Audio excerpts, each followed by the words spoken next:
Hey everybody, Rick here, the N2K CSO and the Chief Analyst and Senior Fellow here at the CyberWire.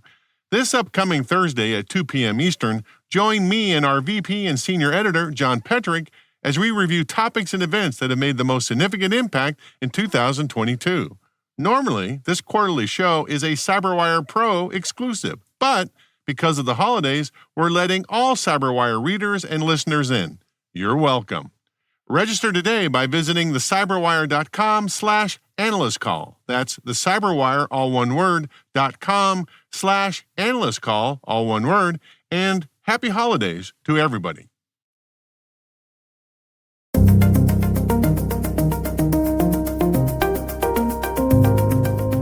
Now news and information is coming at us from all different kinds of directions, and it's very important for people to realize what to believe and what not, what information to trust, and perhaps what information needs to be checked and verified.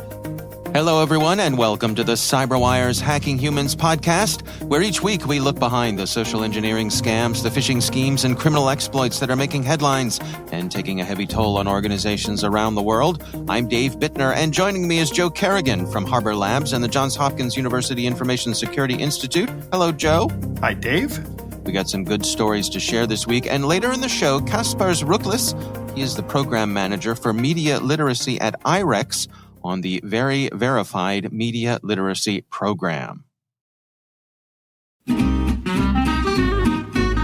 So who's got the advantage in cybersecurity, the attacker or the defender? Intelligent people differ on this, but the conventional wisdom is that the advantage goes to the attacker. But why is this?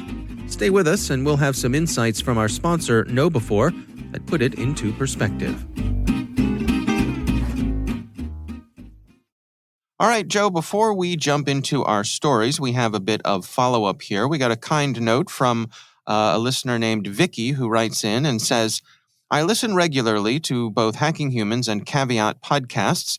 The hosts often reference what sounds like ULA or EULA. I have not been able to find a definition of what this is, especially since I don't know how it's spelled. I suspect they are referencing to the document that describes a website's terms and conditions. Can you give me a hint? I'm just a curious old lady, so perhaps this is just one more bit of jargon I would know if I were in the business. Thanks for any help you can provide. All right. Yeah, Vicky, thank you so much for writing in with this question. If you have this question, then I am 100% certain that there are other listeners who also have the same question. And all too often, we in the industry use jargon to communicate these complex ideas. But the problem with jargon is that it's confusing to people who are not familiar with it. So let us apologize for not clarifying our terms here. But EULA does, in fact, stand for End User License Agreement. And it's EULA. And it is, there is a EULA for websites and terms and conditions, other kind of EULA, but it's specifically for software when you buy software. Yeah, it's that big long piece of paper that you never look at, or or that thing 42 that you just click pages of legalese. Yeah, right. And you never read. Right, and it's you don't know what you're agreeing to because nobody ever reads these things. That's right. That's right. So, yes, Vicky, thank you for writing in. That is what a EULA is. We would love to hear from you if there's something that you would like us to address here on the show. Our email is hackinghumans@thecyberwire.com. All right, Joe, let's jump into some stories here. Why don't you start things off for us? Dave, the holidays are coming. Are you ready? As I'll ever be. Right. Do you buy gift cards for anyone, Dave, for holidays? I do buy gift cards for people. I would say gift cards are typically a birthday thing. Like I'll stick a gift card in a birthday card for someone. Right. Generally for Christmas time, try to be a little more personal than that. But a little more thoughtful. I use gift cards. Yeah. Gift card. A little, a minimal attempt. Sure. Right. Yeah. I've used gift cards to send gifts long distances for people that I've known casually and say, hey, thanks for your support. Here's a $10 or $15 gift card. Usually when I buy a gift card, I buy something that's universal, like with Amazon. Yeah. So I will usually ask, hey, do you shop at Amazon? And people say, almost everybody says yes. I've never had anybody say no, right? It's just, so I get them Amazon gift cards. Anyway, there's a new video making the rounds. I've seen it. I've seen it on Reddit. And it comes from Nichelle Laws. She is a former police officer from the Great White North, Dave, up there in Canada. Oh, okay. And she is on TikTok giving out safety tips.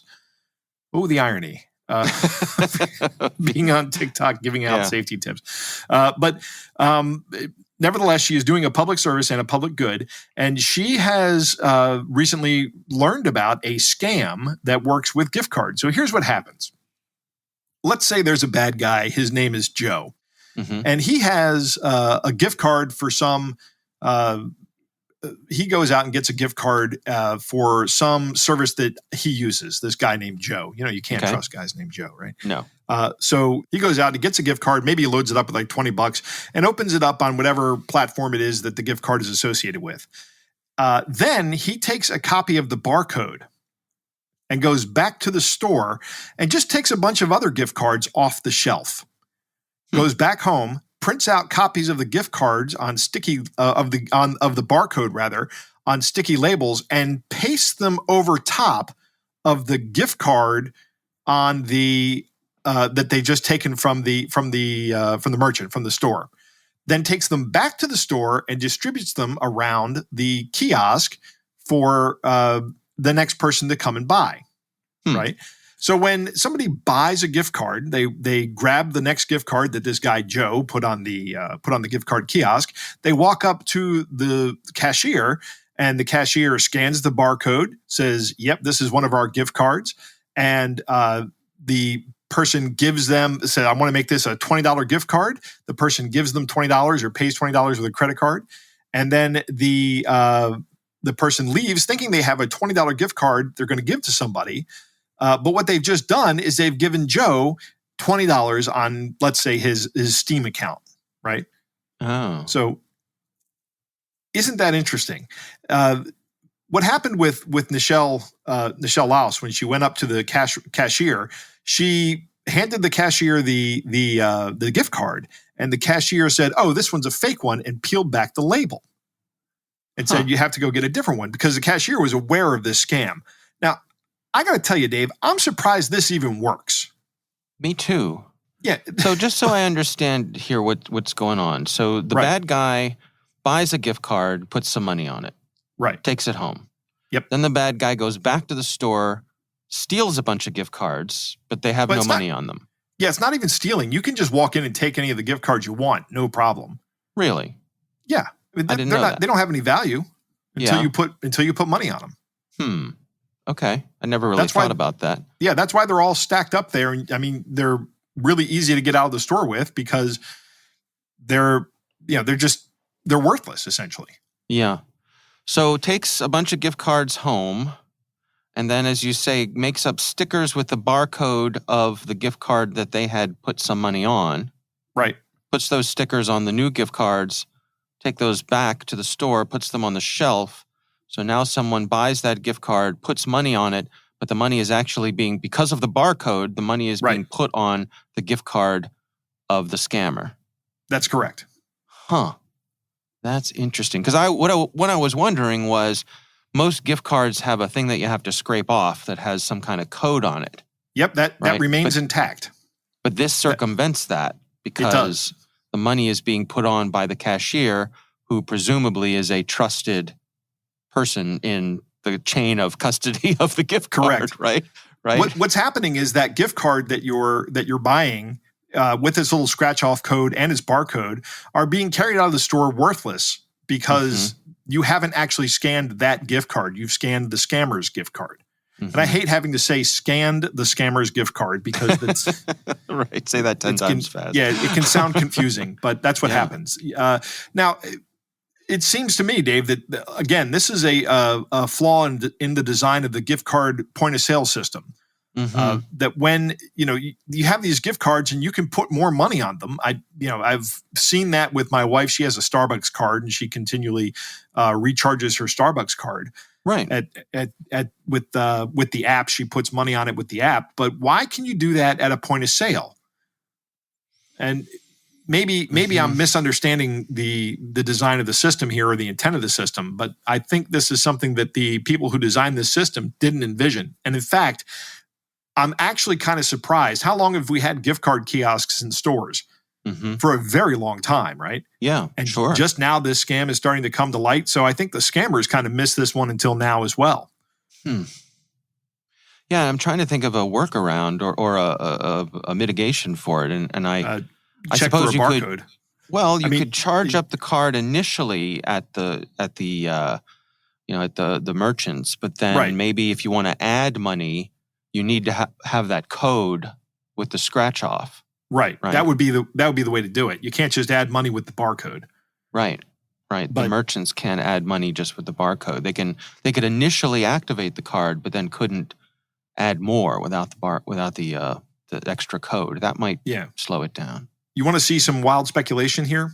Sure. I'm going to speculate on the design of the system. Now, I don't have any idea how this system actually works, but I'm going to bet. That's never stopped you before, Joe. It never has. And the funny thing about this is, usually when I do this, I'm pretty close to right, which just reinforces the system. Right, exactly. But here's how I'll bet this works. That the moment that gift card is printed, it's activated. And it's in the system and just waiting for someone to put money on it. And it's as soon as you scan it at the point of sale system, there's software in the point of sale system that goes, okay, I'm just going to add money to this gift card, this ID, and it's going to put that money in there. And I'll bet that there is a vendor that provides this service to all of these different merchants. And the vendor puts that kiosk in the store and works with the store. And then just the vendor goes out to places like Amazon or to Outback Steakhouse or Southwest. I don't know how I'd feel if somebody got me a Southwest gift card, Dave. I guess it depends on if they lived close to you or far away, right? Right. That's a very good point. Yeah. If my mom and dad got me one, they'd be like, get out of here. Right. Right. Why don't you go on a trip? Yes, go somewhere else. Right. Anyway, then these there's a company out there that does this, and they have one standard for the gift cards. And that's why the barcodes are all very similar, and it works with the particular point of sale system. That's my speculation, and that's why this scam works. And I think the flawed assumption in this system is that scammers aren't going to be adding money to existing gift cards. Right. That is the flawed assumption. Yeah. And to be honest, this is a really difficult attack to conceive of. So I don't know that there's a way they could have prevented this from happening. So I hate to be the guy that shows up and goes, you should have seen that, Captain Hindsight. But there should be a mitigation that is forthcoming on this. And when the innocent person buys the gift card, right? They walk out with something that's worthless and hand it to somebody who then can't use it. Well, they can't use it because the scratch-off number doesn't match the barcode either. Right, exactly. So they can't even spend on it. Right. They could peel the fake barcode off. It's just a label, and they could see the actual barcode underneath of it and realize, or maybe they realize, right, but that won't have any money on it. It won't have any money on it. It'll be worthless. Yeah, that's right. Yeah. Diabolical. It is. It's a way to ruin someone's Christmas. So the lesson here, I suppose, is just like you go and you jiggle the thing that scans your card at an ATM or a point of sale thing. You got to check to make sure that there isn't some sticker over the barcode on that gift card you're buying. Those barcodes are printed directly on the cards. So if there's something obstructing that barcode, don't buy the card. Get a different card. Dig through the pile till you find one. And, that's right. Maybe hand in the one. Yeah, hand it in to throw it away. Yeah. Boy, that's interesting. All right, well, we will have a link to that story in the show notes. Very interesting stuff. We'll put a link in the show notes to the interview that Nichelle did with CBS so you can see how this works. It's worth, it's a short video. It's worth a watch. Yeah. All right. Well, my story this week comes from over at Wired. This is written by Matt Burgess, and it's titled "Scammers Are Scamming Other Scammers Out of Millions of Dollars." Good. I like the headline so far. Carry on, right? So I suppose there's no surprise that there is no honor among thieves. Right. But the scammers are scamming each other out of money, and on the underground forums that these scammers use, they quite often have areas of the forums where these bad folks can hash these things out. They can complain about each other. They can vent if they feel as though they've been chosen or have been targeted, not chosen, treated. They can vent if they feel as though they've been treated poorly. Right. And I think it speaks to the fact that this underground market works very much on reputation. So if you have a bad reputation, people aren't going to want to do business with you. This article points out that the median scams of the sites of these folks scamming each other ranges from $200 to $600. But they also point out there was someone had provided a Windows kernel exploit and had not been paid the $130,000 that they had agreed to. So one person said, "Yeah, show me the throw me the whip, I throw you the idol," right? And someone said, "I will give you the $130,000, but I have to test the software."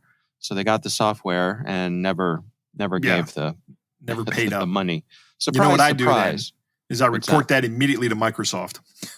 I found this vulnerability. So you burn the vulnerability? Yeah, absolutely. That's the first thing I do. Maybe get a bug bounty from Microsoft and ruin that guy's day. Mm-hmm. Mm-hmm. The other thing that I thought was interesting about this that kind of ties into something we talk about here all the time, which is that when people get themselves into an emotional state, they often don't behave the way that they would otherwise. Right. And this article points out that criminals are typically very cautious about sharing anything that might identify them. They don't use their real names. They'll use anonymization services. They'll use things like the Tor web browser, anonymous web browsing, things like that. Right. And they're very good at that. But in this case, when they've been wronged, when they're angry, that often goes out the window. And they'll post screen captures. And when the screen captures will include things like their IP addresses, things like usernames, email addresses, victims' names, the type of software they're using, all kinds of things because they are interested in proving their case. Right. And they feel as though they've been wronged and emotions are involved. They will include things that they otherwise wouldn't include. And this is a real boon for law enforcement. I was just about to say that, Dave. Yeah. This is a real feel-good story, man. I have nothing but warm feelings when I listen to this. Yeah. It's great. Yeah. So their defenses go down and they will share things that they wouldn't otherwise share just in the service of trying to be made whole by either the forum itself or whoever it is that they feel wronged them. And in doing so, they make themselves more vulnerable. They say that there's been millions of dollars. This article points out that in the past year or so, they've tracked that criminals have lost more than $2.5 million to other scammers. Poor babies. Right, yeah. Oh, no. Yeah. So I was just curious what your take was on this. Obviously, as you said, you're pleased about this. I am. I suppose this is, crime shouldn't pay, and it's good that these folks are looking over their shoulder all the time. Yeah, that's one of the things about this working in this industry is that you are going to be associating yourself with other people who are perfectly willing to scam people out of money, and that includes you. These guys do make a lot of money by scamming people in other locations usually. But so when I hear that these guys are getting scammed out of 200 or 600 or even hundreds of thousands of dollars, like the guy with the kernel exploit, $130,000, that makes me feel good. I don't think you should be selling kernel exploits to the highest bidder. I think that you should be reporting those to the manufacturer. That's the right thing to do. Get some notoriety for yourself, some street cred. Well, maybe and- some bug bounty money too. And maybe some bug bounty money, exactly.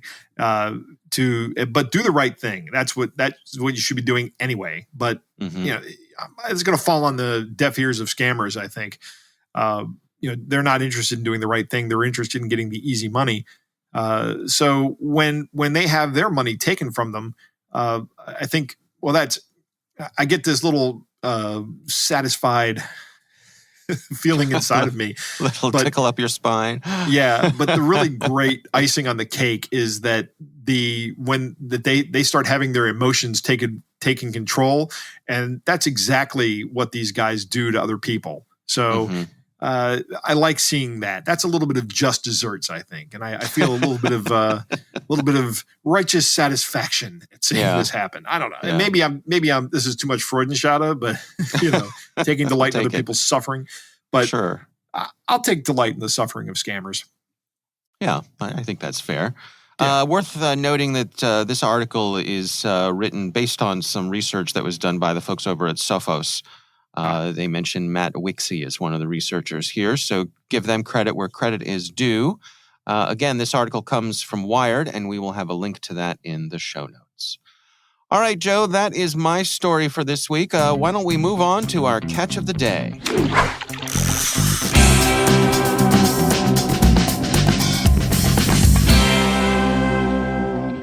Dave, our catch of the day is so bad. Okay. Come on, Dave. How you're supposed to bad go. is it? Thank you. It's so bad that when our executive producer, Jen, forwarded it to us, Gmail put a warning on it. This message seems dangerous. Similar messages were used to steal people's personal identification. Avoid clicking links, downloading attachments, or replying with personal information, which is great. Thank you, Gmail, for doing that. It comes from Connor, who writes, "Hey guys, I discovered you guys through Grumpy Old Geeks. Love the show. I haven't received one of these emails before. I was starting to feel left out. I got a kick out of it and hope you will as well. Keep up the great work." So Dave, it's one of those sextortion emails, but it's pretty good. I love the English in it. Goes like this. Greetings. The following is your last notice. I broke into your operating system using the wireless network modem you were connected to. Some time back, I got into the systems that you were previously used to get online. All of the information from your own gadgets and devices was automatically copied to my web servers. I can take advantage of all of your messengers, social media, social networks, emails, chats, and contact information. My Trojan regularly changes its signature driver type so it stays invisible to anti-malware software. I reckon that at this point you realize why I remained quite right until this current day. While get-together infos about you, I discovered that you are a huge fan of adult web pages and much more.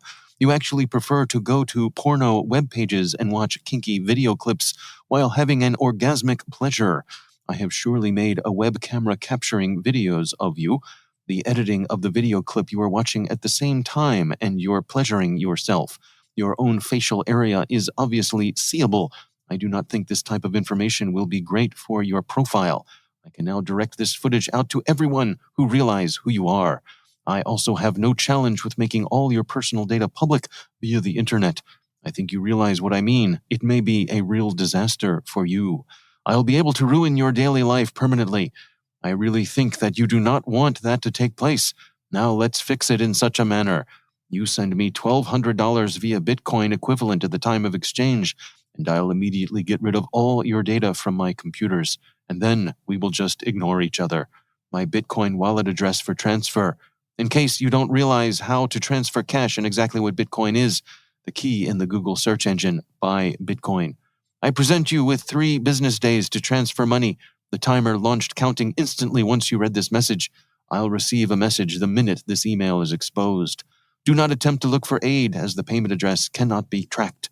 Address the message is coming from and cannot be tracked also and generated automatically. Hence, there's no reason for texting me. Don't make an attempt to reach out to the police and some other security solutions. And if you choose to, your information will undoubtedly be revealed. Changing online passwords in social networks, email, and devices isn't going to help you, as all the info is already saved to my hosting space. All the best, and try to not do something dumb. Carefully consider your forthcoming future. It was a lot of isolation here. Yeah. It's a lot of don't try to talk to anybody, don't try to call law enforcement, don't try to do anything. This is always a scam. It's just people who fire up these Bitcoin addresses and then send out emails. Now, I have good news. That that Bitcoin address does exist, but it hasn't received any money. I don't know if this particular scammer sent out a bunch of emails with this one Bitcoin address, or just Connor received this one with this Bitcoin address. I don't know. Mm-hmm. So very interesting. It's a typical sexploitation scam. Right. We've seen these before. We've seen much more horrific examples of this, but when you get these emails, just delete them, move on. They don't have anything. And even if they have a password for like one of your sites, that's just coming from an old password breach or some old password database. So they may try to convince you that they have the right information, that they actually have done this. The truth of the matter is that they can script the authoring and sending of these emails remarkably quickly. So it's just pulling the data from a database and inserting it into a text field and then sending it on its way. There's nobody giving you personal attention. I'll note also that I think one of the things that makes these effective is that this is a topic that people hesitate to discuss with their loved ones. So yes, absolutely. It makes you scared that what if, on the very, very slight chance that this might be legitimate, I don't necessarily like the pathway that this could go down with my friends and family. I don't want to talk about this. So that's what they're relying on. So I think for those of us who are trying to protect our loved ones, you need to be preemptive about this. You go to your relatives. I'm thinking of, elderly parents, people like that, and say, listen, this is a type of scam. If this type of scam happens to you, know that you can talk to me about it and there will be no judgment, right? There's no reason to be embarrassed about someone trying to scam you, no matter what the subject matter is. All right. Well, our thanks to Connor for sending that in. And again, we would love to hear from you. Our email address is hackinghumans@thecyberwire.com.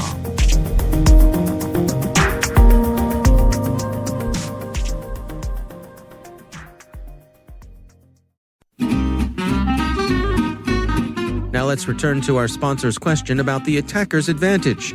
Why do the experts think this is so? It's not like a military operation where the defender is thought to have most of the advantages. In cyberspace, the attacker can just keep trying and probing at low risk and low cost, and the attacker only has to be successful once. And as KnowBe4 points out, email filters designed to keep malicious spam out have a failure rate of over 10%. That sounds pretty good. Who wouldn't want to bat nearly 900? But this isn't baseball. If your technical defenses fail in 1 out of 10 tries, you're out of luck and maybe out of business. The last line of defense is your human firewall. You can test that firewall with KnowBe4's free phishing test, which you can order up at knowbe4.com/phish test. That's knowbe4.com/phish test.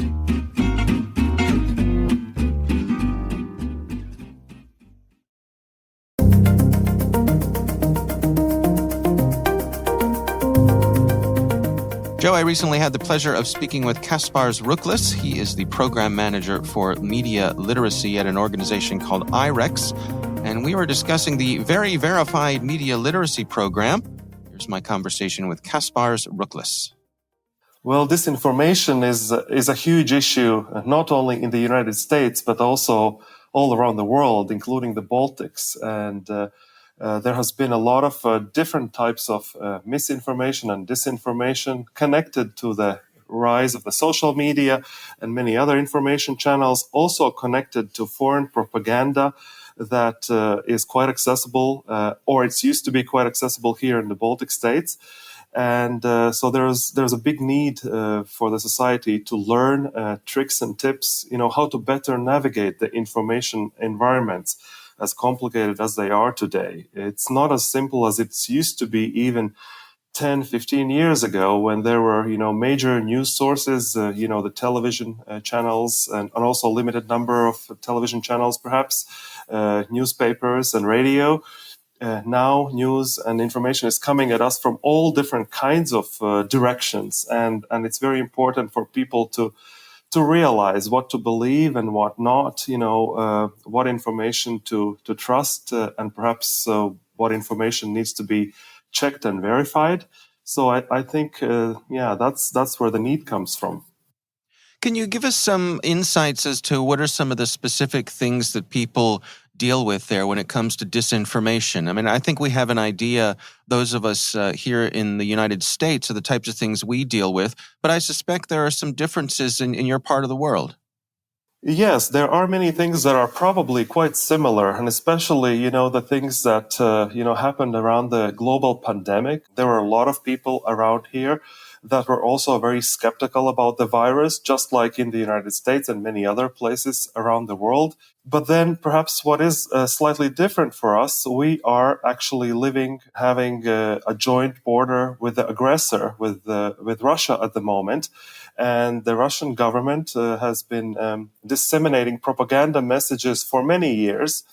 And being direct neighbors, we have been directly affected by that disinformation. A large portion of people in the Baltics also understand and speak the Russian language, even though, of course, we also speak our own Latvian, Lithuanian, and Estonian languages. But still, this language is historically spoken and understood here. So it's been, quite easy for the propaganda experts from Moscow to target us and perhaps spread the messages that are not always true, that are quite manipulative, and that are, not really, helping us in any way, that are trying to damage us.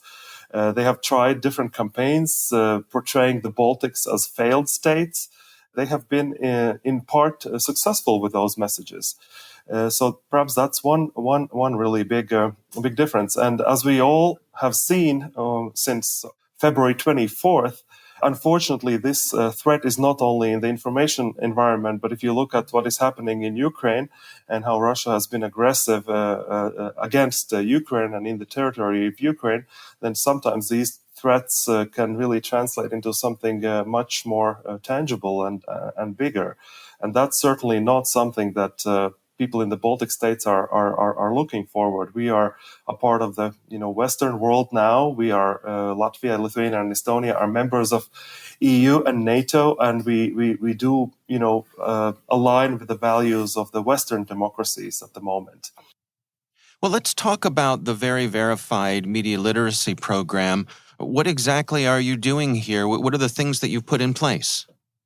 This is a program that is based on skills. We are trying to ensure that people of the Baltic states can better engage critically with information. There's a lot of different types of information that people are bombarded with these days, coming from social media, coming from all different kinds of channels. And very often, if you are not an expert on the communication or information world, it is very hard to distinguish, what things to believe and what not. And so it's important that people actually take a breath, take a step back, and maybe sometimes ask questions about the information that they receive, and try to verify it, try to question it, and before making any actions or any big decisions. In the first place, I think it's important that before making political decisions, now actually this weekend Latvia will have a parliamentary elections, and a lot of people are looking at wonderful, beautiful, posters of politicians and all different kinds of promises and messages. But they look very appealing, and it seems like this new political party or new politician is going to come and solve all our troubles, that we're going to be living in a much happy world.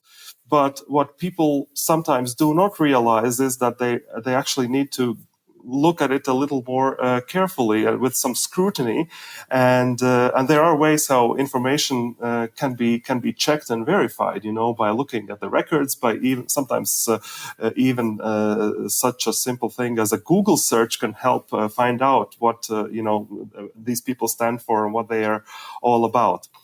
Also, of course, in other areas of life, for example, economically, very often, especially during a pandemic, people started using a lot of online shops to buy things and basically spend a lot of time online. And very often I think all of us have had an experience where we order something and then it turns out to be totally not what we wanted to actually order. And sometimes when we are being a little more critical, we can check and figure out what do other people say about this product that we purchased, and we can still be a little bit smarter about how we make these economic decisions.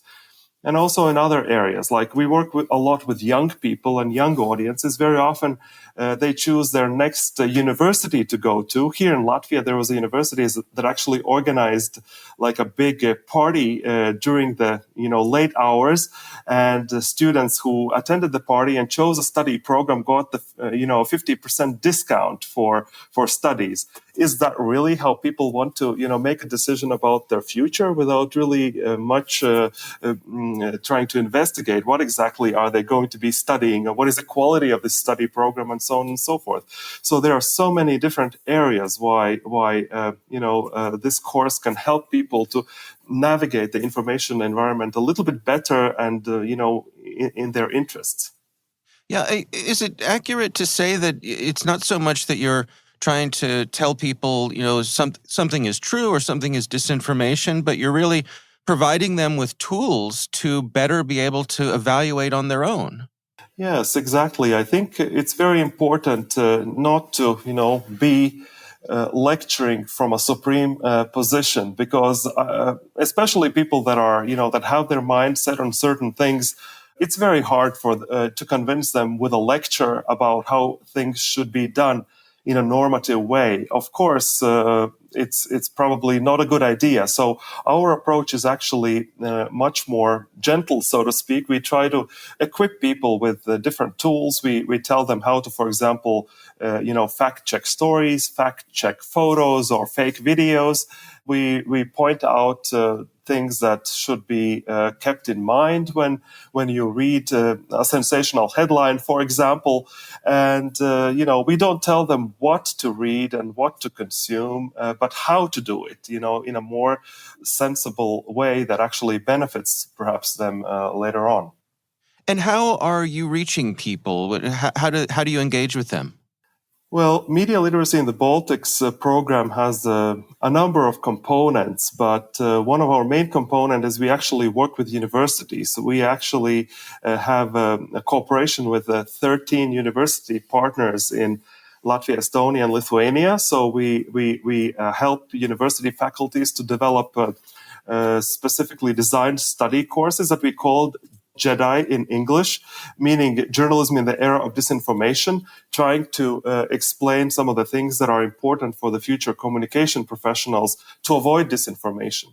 Because we have had cases in the Baltics where journalists have been tricked with deep fakes or cheap fakes, where somebody dresses up as someone else and gives an interview, and then that gets broadcast on the national television. And after a day or two, it turns out that was an imposter giving the interview, and it's actually not true. So it's very, very important for people that are working in media, also for teachers, to be knowledgeable about different ways to spot and fight disinformation. And we call that media literacy in one term, but it includes a lot of different things.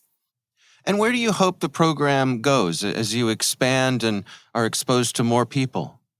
Well, we are working with a lot of different audiences. We work with future journalists and future education professionals.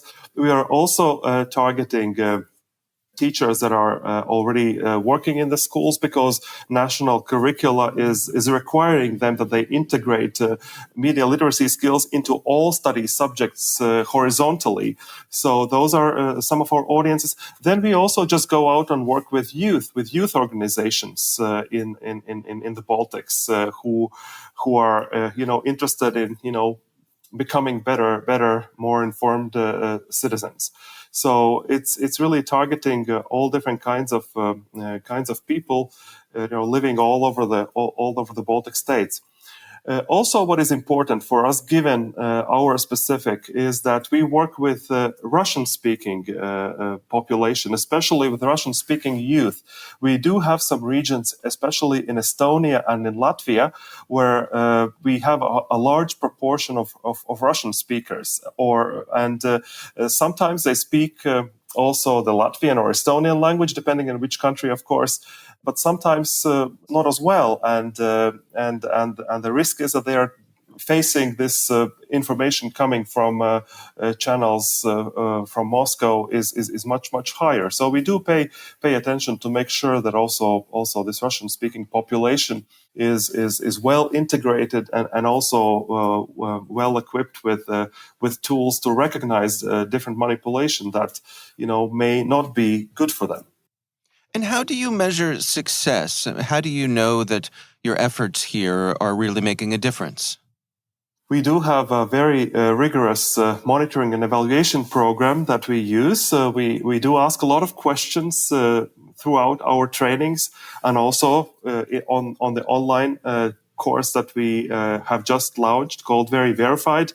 There are quizzes, and there's also the final test where we do try to measure also what is the impact of these teachings, because every education program these days needs to really prove that it is effective, and we are trying to do that also with our program. So we do ask our training participants, whether they are, they feel safer, and what things they will be doing differently when they will be reading a sensational headline, or when they will be, seeing something that seems so unbelievable that it might not be true, and so forth. So yeah, we do look at the results. Well, congratulations on your efforts. I mean, I think it's certainly a worthwhile program. For those of us in the English-speaking part of the world, are there accessible ways for us to check out what you're up to? Yes, of course. Internet works everywhere. So yeah, the online version of our course is called Very Verified. Our address is www.veryverified.eu. And you can check it out. But I must warn you that the course is designed for the Baltic audiences, so there will be a lot of Baltic context and also Baltic examples. But we do have an English version that is available to anyone who speaks English. If you speak Russian, or anybody speaks Russian, there's also a Russian language version. And then, of course, there's a Latvian, Lithuanian, and Estonian language version for the people in the Baltics.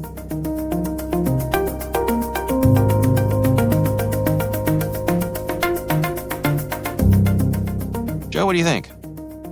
Good interview. I'm a big fan of the media literacy program at IREX, although it is targeted towards the Balkans. That's I think it has a lot that could be applicable to the United States. There has been a huge change in the media landscape, and Kaspars talks about that. First, there are biases, most of the time completely unacknowledged in what we would call traditional news sources.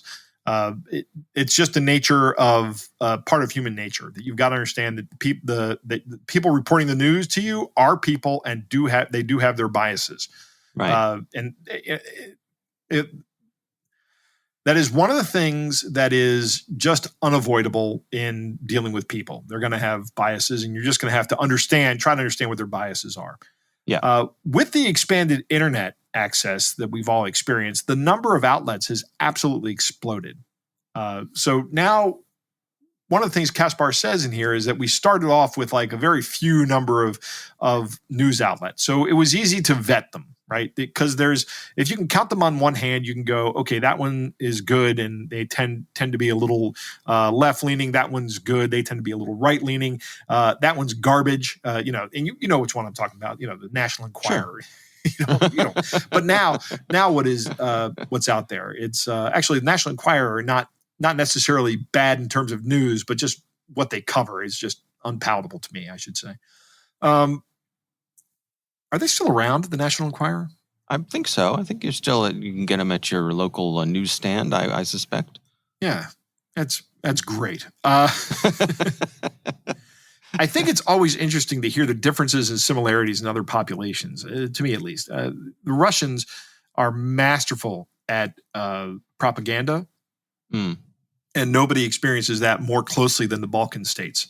They are right there, and the Russian government is still upset about losing them, and now they're part of the EU. Estonia, Latvia, and Lithuania part of the EU, and they're trying to portray the Baltic states as failed states. And it's interesting that some people are buying this, and this is part and parcel of what Russia does. Is they try to convince people within a country that their country has failed, and that's a win for them. That's good for the Russian government.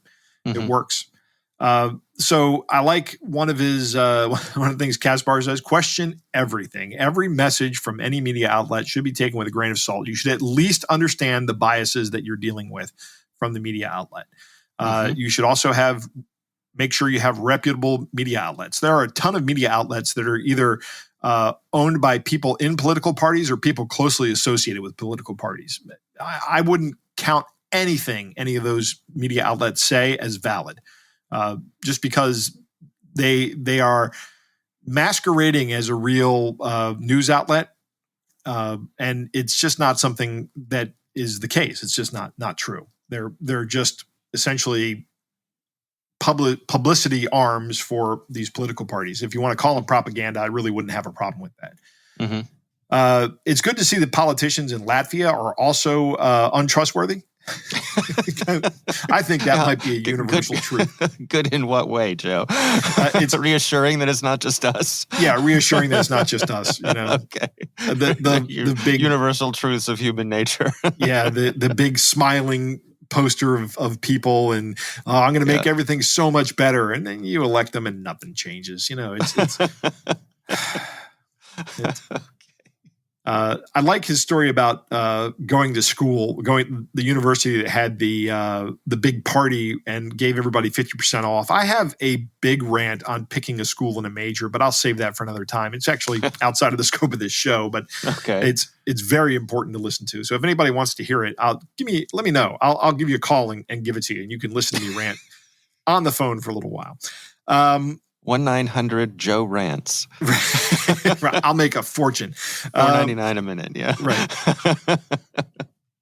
The media interviews with imposters. I thought that was very interesting. I don't know that I've ever seen that happen. I mean, we've seen the cheap fakes happen where those make the rounds on social media, but I can't think of a time when somebody interviewed somebody they thought was a politician and it turned out to not be that politician, just some random person wearing a disguise to look like the politician.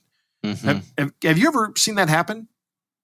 No, I don't think I have. Not here. I mean, not here. I don't know that it has happened here. I'm not aware of it happening here. I should say that. So I think I would love. Well, I mean, I wouldn't love to see that happen, but I would. That would be an interesting experience, to say the least, to be part of that. To see that happen. I wouldn't like to see it happen, but I'd be interested to see it happen. Does that make sense? Yeah. I think I'm wondering what the risk reward is for someone to go on. Well, yeah. I'm thinking of, because there are the prank kind of things. I was thinking of like the ways, like someone's going to be a guest on the Today Show, right? You're on TV, you're on camera. There are lots of staff at that show who are doing the vetting and all that sort of stuff, and they have systems in place. And that's one thing. And then I'm thinking about, people from the Howard Stern show calling and saying "Baba Booey." That's right. Like I was just thinking about that. That's the other end of the spectrum, right? Not really impersonation, but it's just somebody calling in, pretending to be somebody with information that they are not. That's a different kind of thing, and that's when the news media, when they're in that news cycle with something breaking and big, and they're looking to get anything else out of any more information they could put on screen and go, look, we got the scoop. And I guess I have. Along the lines with that Howard Stern kind of thing, I have heard of pranking situations where someone would call in with a really good impersonation of a celebrity and pretend to be that celebrity. Yes, I have seen that. So I've seen that, but I haven't seen it where the consequences are someone pretending to be a politician or pretending to be a president or a congressperson or something like that. So yeah, or you know, I don't know. like showing up in person pretending to be somebody. Right. Yeah, we've all seen. I'm not talking about the call-ins. The call-ins are easy to do. You get somebody who can do a good. I can do a pretty good Bill Clinton, I think. But that's a much younger Bill Clinton, by the way. Yeah. I don't think that sounds like him anymore. But I've never seen somebody like dress up like to look like Bill Clinton not even Bill. I mean, I would think that Bill Clinton or a former president, any former president, you'd be easy to that. That's not who that is. But Right. you know, maybe a local state delegate. Right? Mhm. I mean, do you know what your state delegate looks like? Kinda. Kinda. Yeah, exactly. Yeah. Right. That would be interesting to see. Yeah. All right. Well, our thanks to Kaspars Ruklis for joining us. We do appreciate him taking the time.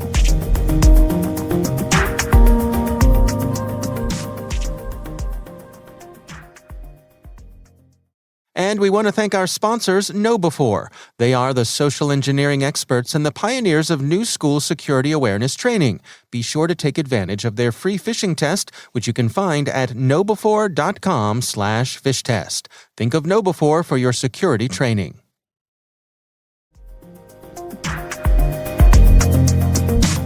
That is our show. We want to thank all of you for listening.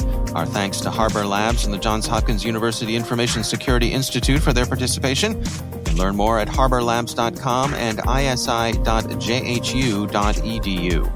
The Hacking Humans podcast is proudly produced in Maryland at the startup studios of Data Tribe, where they're co-building the next generation of cybersecurity teams and technologies.